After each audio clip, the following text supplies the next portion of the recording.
Tempe Okoro had learned, over 6 years of home health work, that the difference between a good aide and a forgettable one usually came down to whether anyone in the house actually remembered your name by the second week. She'd been assigned to Salvatore Castellano 4 months ago, a placement that had initially struck her as unremarkable despite the obvious wealth surrounding it. A sprawling stone house set back from the road behind iron gates, staff who moved through its halls with practiced discretion, a family whose surname she'd gathered within her first week, carried weight in rooms she'd never once been invited into. Salvatore himself, 83 and increasingly frail, bore none of whatever reputation his family name apparently commanded. He was simply an old man with weakening lungs and a habit of humming half-remembered songs from a childhood he described in fragments during their long, quiet afternoons together. A man who'd stopped attending whatever business his family still conducted years before Tempe had ever walked through his front door. She checked his oxygen levels the way she checked them every morning, adjusting the nasal cannula with the same careful, practiced efficiency she'd developed across 6 years of handling medical emergencies that panicked everyone else in the room. Code blues in hospital hallways, overdoses in cramped apartments, the particular chaos of bodies failing in real time while families screamed for someone, anyone, to fix what medicine sometimes simply couldn't fix fast enough. She'd built her entire professional identity around being the person who stayed calm when calm was the only thing standing between a patient and disaster. And somewhere across those 6 years, she'd also learned the quieter, more persistent lesson underneath the professional one. That competence like hers rarely earned recognition beyond a polite nod, that families paid for her steadiness and then promptly forgot she possessed anything beyond it. "You're humming again," she said, settling into the chair beside Salvatore's bed with the morning's medication tray, recognizing the tune before he'd even finished the first few notes. "The one about the harbor. You hummed it yesterday too. My mother used to sing it, cleaning fish on the dock before the sun came up." Salvatore's voice carried the particular rasp of compromised lungs, though his eyes stayed sharp despite his body's slow decline. "Nobody else in this house remembers I ever had a mother who cleaned fish. To them I arrived already important. I remember." Tempe checked his pulse with practiced fingers, noting the steady, unremarkable rhythm beneath her touch. "You told me about her the first week. The scar on her hand from a fillet knife, the way she'd sing louder when the gulls got too aggressive." Something in Salvatore's expression softened at that, a genuine warmth that Tempe had come to recognize as rare currency in this particular house, where most interactions carried the careful transactional weight of people managing rather than actually knowing each other. "You're the only one who bothers remembering the small things," he said. "My grandson visits more than the rest of them combined, God bless him, but even Aurelio mostly asks about my breathing, my medications, whether I'm comfortable. Nobody asks about the fish.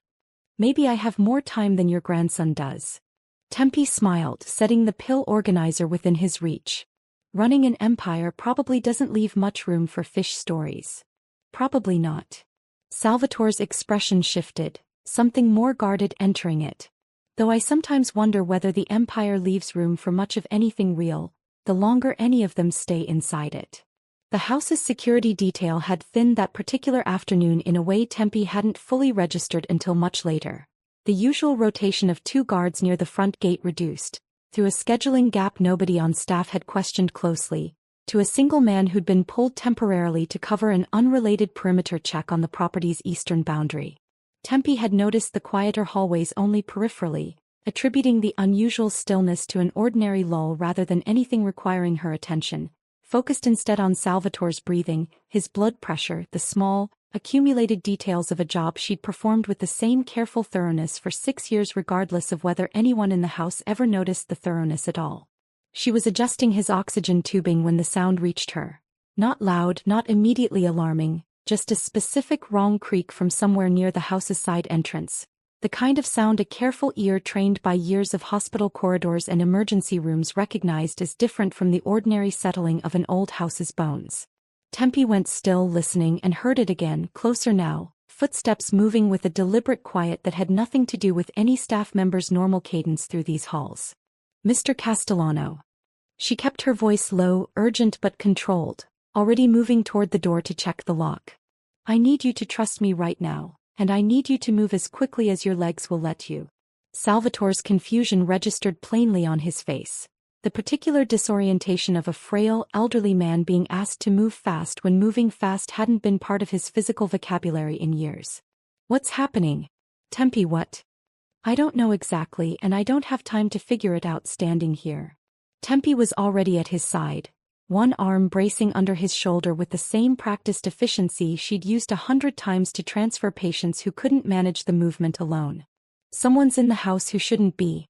We're getting you into the treatment room right now." The treatment room sat just off Salvatore's bedroom, a converted space built for medical privacy during his more acute health episodes.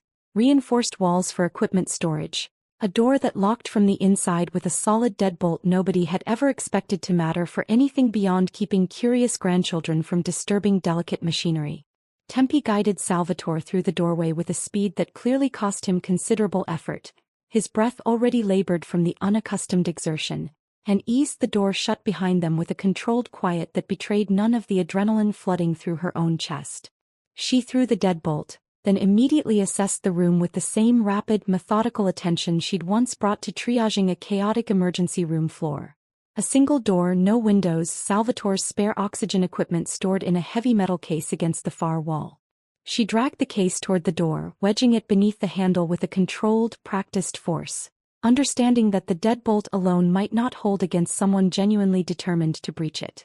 "Sit," she told Salvatore, guiding him into the room's single chair, checking his breathing with an efficiency that hadn't once wavered despite her own racing heart. "I need you to stay as calm as you can. I know that's asking a lot right now. Who would come into my own house?" Salvatore's voice carried genuine bewilderment beneath its labored rasp. "This hasn't happened in years. Decades maybe.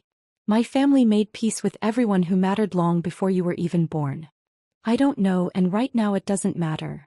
Tempe pulled her phone from her scrub pocket, hands steady despite everything, and found the number the family's security coordinator had given her during her first week. A number she'd saved and promptly forgotten about, filed away under the category of information she'd assumed she'd never actually need to use. "There's a phrase they gave staff for emergencies. I need you to stay quiet while I use it in case anyone's close enough to hear." She dialed, and the call connected on the second ring, a clipped, professional voice answering without any greeting beyond a simple confirmation of the line. "Blue Harbor," Tempe said, keeping her voice low and controlled, the coded phrase arriving from memory with a clarity she hadn't expected given the circumstances. "Blue Harbor, Castellano Residence, Treatment Room, Active Breach." The voice on the other end shifted immediately from procedural calm into something considerably more urgent. "Confirmed. Units are 3 minutes out. Stay secured. Do not open that door for anyone who doesn't identify themselves by full name and badge number." "Can you confirm Mr. Castellano's condition?" "Stable, frightened, breathing labored but manageable." Tempe kept one hand on Salvatore's shoulder as she spoke, a grounding gesture as much for herself as for him. "I've got him secured in the treatment room. Doors locked and blocked." "Good work. Stay on the line." Outside the door, footsteps grew closer, deliberate and unhurried in a way that struck Tempe as considerably more unsettling than panicked haste would have been. The specific confidence of someone who believed they had time, who hadn't yet realized their target had already found shelter. A hand tested the door handle once, twice, the metal case beneath it groaning slightly under the pressure but holding firm. "Nobody's supposed to be in here." The voice outside carried a low, irritated mutter, clearly unaware anyone could hear him through the reinforced door. This wasn't in the layout. Tempe felt Salvatore's hand tighten around her wrist, his breathing hitching with a fear that had nothing to do with his compromised lungs and everything to do with the sudden, visceral understanding that his own home had just become dangerous in a way he'd never once prepared himself to expect. "Stay with me," Tempe said quietly, keeping her voice as steady as she could manage. "You're not alone here. Focus on breathing the way we practice every morning. In for 4, hold for 4, out for 6. The security response arrived within the promised 3 minutes, though to Tempe, crouched beside Salvatore's chair with her phone still pressed to her ear, the wait had stretched into something considerably longer than any clock could have measured. She heard the confrontation unfold through the treatment room's reinforced walls, shouted commands, the specific chaos of bodies moving fast through narrow hallways. A brief, sharp struggle that ended considerably faster than the tension leading up to it had suggested it might. The intruders, she'd learn afterward, hadn't come prepared for actual armed resistance.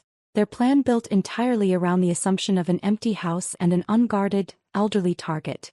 And the sudden arrival of Salvatore's full security detail, summoned back from the perimeter check the moment Tempe's call registered, had overwhelmed them before either man had a chance to fully reckon with how badly their afternoon had gone sideways. A firm knock arrived at the treatment room door, followed by a name and badge number Tempe recognized from her earliest orientation at the house. She released the deadbolt, dragging the equipment case aside, and found Anton, the head of Salvatore's security team, standing in the hallway with an expression that carried genuine visible relief beneath its professional composure. "He's secure," Anton said, already moving past her to check on Salvatore directly. "Both intruders are in custody. I need you to walk me through exactly what happened, everything you remember while it's still fresh." Tempe recounted the sequence carefully. The wrong creak from the side entrance, the footsteps, her decision to move Salvatore into the treatment room, the coded call, the voice outside the door testing the handle. Anton listened with an intensity that told her, even through her own lingering adrenaline, that her account carried considerably more operational weight than she'd initially understood in the moment of simply trying to keep her patient alive. "You used the phrase exactly right," Anton said finally, something like professional admiration entering his voice. "Most staff forget that protocol exists within a month of hearing it. You held it in memory for 4 months and used it under real pressure without hesitation." "I didn't have time to think about whether I'd remember it correctly." Tempe felt the adrenaline finally beginning to recede, replaced by a bone-deep exhaustion that made her legs feel unsteady beneath her. "I just needed him safe. Everything else came after." Aurelio Castellano arrived at the house within the hour, moving through the front entrance with a controlled urgency that immediately silenced the low murmur of staff still processing the afternoon's chaos. Tempe recognized him from his previous visits. A composed, watchful man in his early 40s who'd always treated her with a distant, professional courtesy that had never once extended into genuine curiosity about who she actually was beyond her function in his grandfather's care. "Where is he?" Aurelio's voice carried none of its usual composed control, something raw and frightened breaking through in a way Tempe hadn't witnessed from him across 4 months of occasional brief interactions. "With Anton in his bedroom. He's stable, Mr. Castellano." Frightened, exhausted but stable. Tempe kept her voice steady despite her own lingering exhaustion, understanding instinctively that this moment required her professional composure more than her personal relief. Aurelio's eyes finally settled on her fully, something shifting behind his expression as the pieces of Anton's briefing apparently assembled themselves into a complete picture. "You're the one who got him secured. Anton told me everything on the drive over. The treatment room, the equipment case, the coded call. I did what the situation required." Tempe felt suddenly, uncomfortably aware of how thoroughly this man's attention had shifted toward her, a scrutiny she wasn't accustomed to receiving from anyone in this house beyond Salvatore himself. "I'd like to see him if that's all right. Make sure his vitals are actually as stable as they looked when I left him with Anton." "Of course." Aurelio stepped aside, though something in his expression suggested the conversation was far from finished, merely postponed until a moment when the immediate crisis had settled enough to properly examine everything it had revealed. Salvatore's recovery over the following days carried its own quiet, steady rhythm, Tempe monitoring his vitals with the same careful thoroughness she'd always brought to his care, though something in the house around her had shifted permanently in ways she was only beginning to understand. Aurelio began appearing during her shifts with a regularity that felt, initially, like simple diligence about his grandfather's continued safety, checking security logs, reviewing the treatment room's reinforcements, asking Anton pointed questions about how the staffing gap that afternoon had actually occurred. But the visits gradually extended beyond operational concerns into something Tempe hadn't anticipated, Aurelio lingering in doorways to ask about her own state after the incident, about how she'd learned to stay so calm under that kind of pressure, about details of her 6 years in home health work that had nothing directly to do with his grandfather's case. "I keep thinking about how close this came to being entirely different," Aurelio said one afternoon, finding her in the kitchen during a break between medication rounds, his voice carrying a rawness he'd apparently stopped trying to fully disguise. "If you hadn't moved fast enough. If the door hadn't held. I've spent my whole life assuming this house was safe because it's ours. and I never once actually questioned whether that assumption held up under real scrutiny. Most people don't question assumptions like that until something forces them to. Tempe poured coffee for both of them without being asked, an easy, unthinking gesture that had become habitual over months of shared mornings in this kitchen. I don't think that's a failure specific to you. I think it's just what safety usually looks like, right up until it doesn't. Anton's been digging into how the staffing gap happened. Aurelio's expression sharpened, something more focused replacing the earlier rawness. It wasn't random. Someone manufactured that schedule specifically, through a contractor we've used for years without incident. Someone wanted that exact window, that exact vulnerability, and they got it because nobody here was paying close enough attention to notice the pattern before it mattered. You think this connects to something bigger than two men who got caught? Tempe studied him carefully, understanding the weight beneath his careful phrasing. I think Ferran Duque has been positioning himself against me ahead of a succession vote for months. And I think striking my grandfather, sentimental, undefended, operationally irrelevant to anyone but me personally, was calculated specifically to rattle me publicly without inviting the kind of retaliation an attack on me directly would have guaranteed. Aurelio's jaw tightened. I need to prove that connection before the vote happens, or Duque walks away from this having successfully damaged my position without ever facing consequences for what he actually did. The pressure escalated 3 days later when Anton delivered news that landed with its own particular weight. Duque, apparently informed that the attack had failed and suspecting Tempe's detailed account might eventually expose his involvement, had begun quietly maneuvering to have her removed from Salvatore's case entirely, circulating whispers among household staff that questioned her reliability, her judgment, the accuracy of her own account of that afternoon. He's trying to discredit me before I become a liability to whatever he's actually planning. Tempe absorbed the information with a cold, familiar recognition. Not fear exactly, but the particular, exhausted clarity of watching someone attempt to erase her competence the same way people had been quietly erasing it her entire professional life. Except this time the stakes carried considerably more weight than a missed promotion or an overlooked recommendation. He's not going to succeed.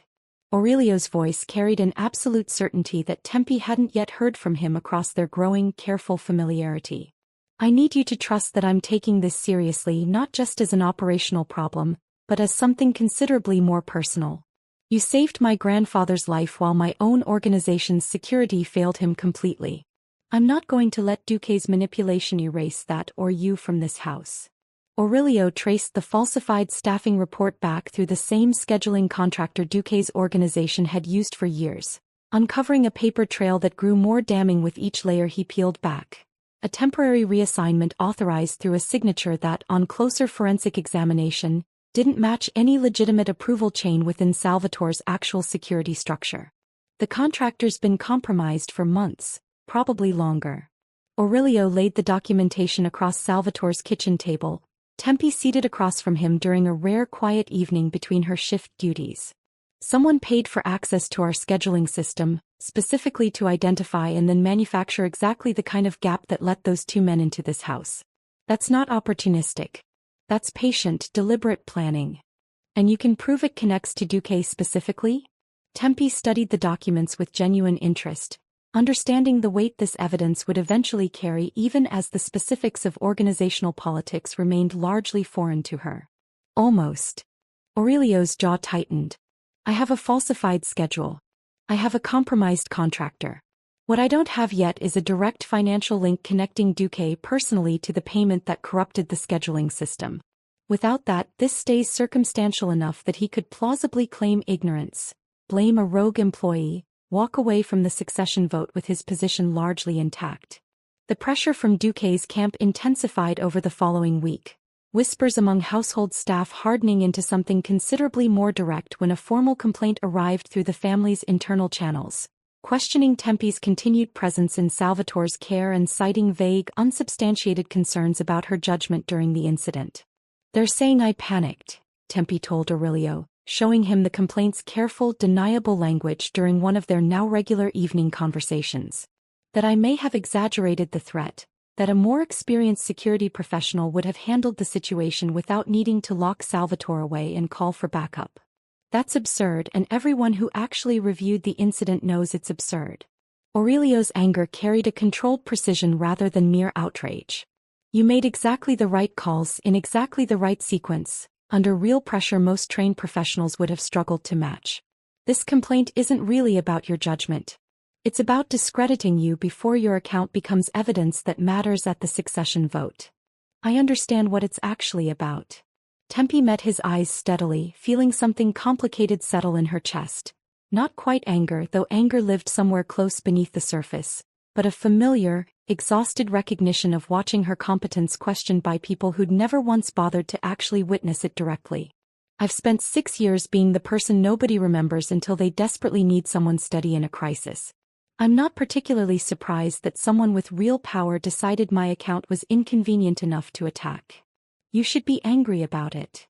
Aurelio's voice carried a genuine feeling now, something that had been building steadily across their weeks of careful, growing familiarity. I'm angry about it on your behalf, and I don't think that's an overreaction. You saved my grandfather's life. The idea that anyone could spin that into a liability instead of the extraordinary thing it actually was. I appreciate that.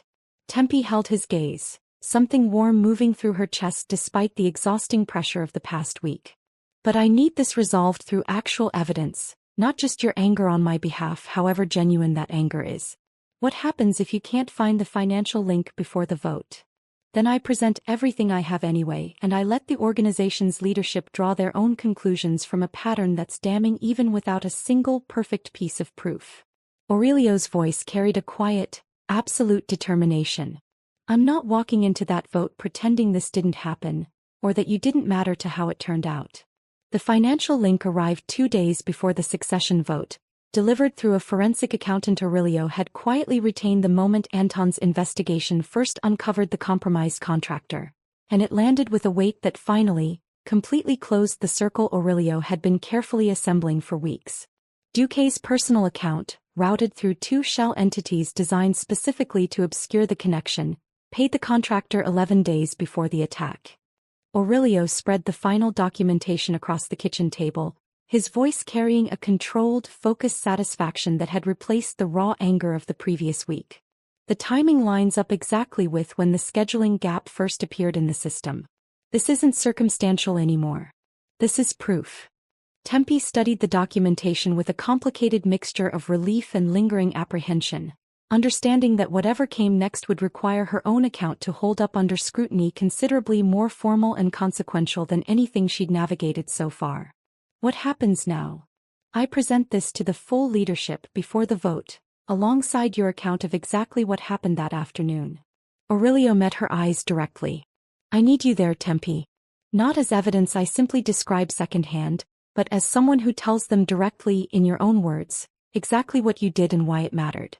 I know that's asking something considerable of you, appearing in front of people whose entire world is built around exactly the kind of power dynamics you've spent your career being invisible within.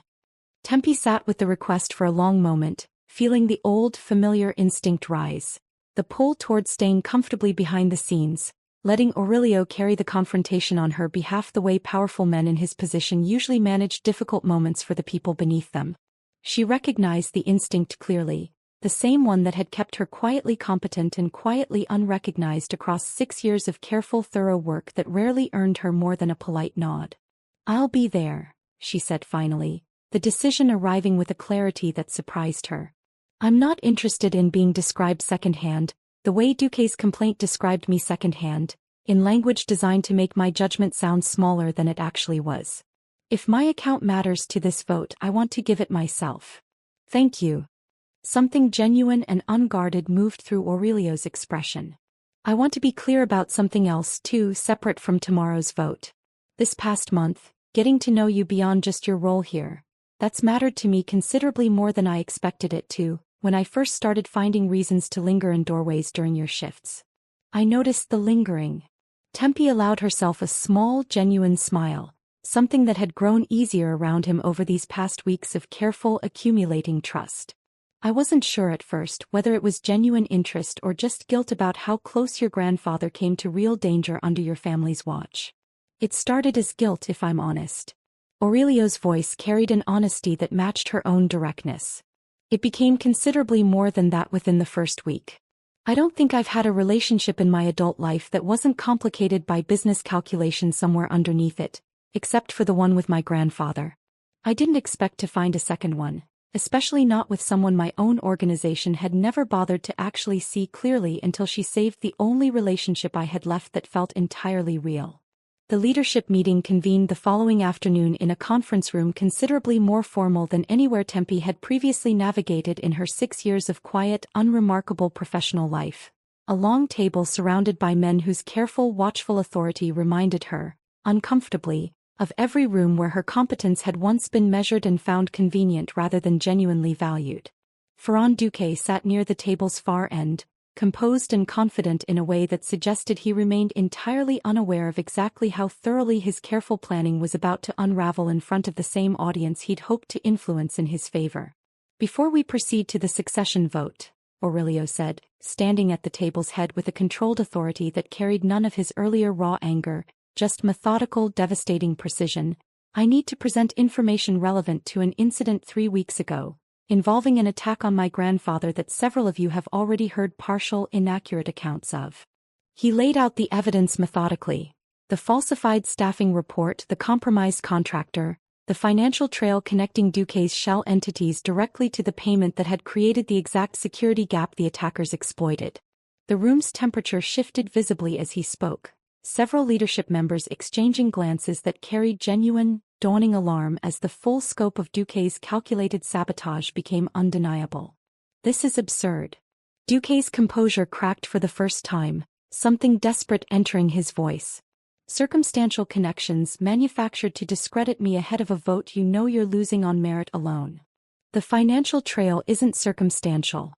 Aurelio's voice stayed level, cutting through Duque's recovery with a precision that landed harder than anger would have. "And I have someone here who can speak directly to exactly what your calculated risk actually cost in human terms, beyond the political maneuvering you clearly hoped would stay abstract enough for this room to overlook." He turned toward the doorway and Tempe stepped into the room, feeling every eye shift toward her with an attention she'd spent 6 years rarely receiving from anyone in rooms like this one. "My name is Tempe Okoro," she said, her voice arriving steadier than she expected given the weight of the room's collective attention. "I've cared for Salvatore Castellano for 4 months. 3 weeks ago I was alone with him when 2 men breached this house during a security gap someone had deliberately engineered. I got him into a locked treatment room, secured the door, and called for help using a protocol I'd been given on my first week and never once expected to actually need." She recounted the sequence plainly without embellishment, the same careful, methodical account she'd given Anton in the immediate aftermath.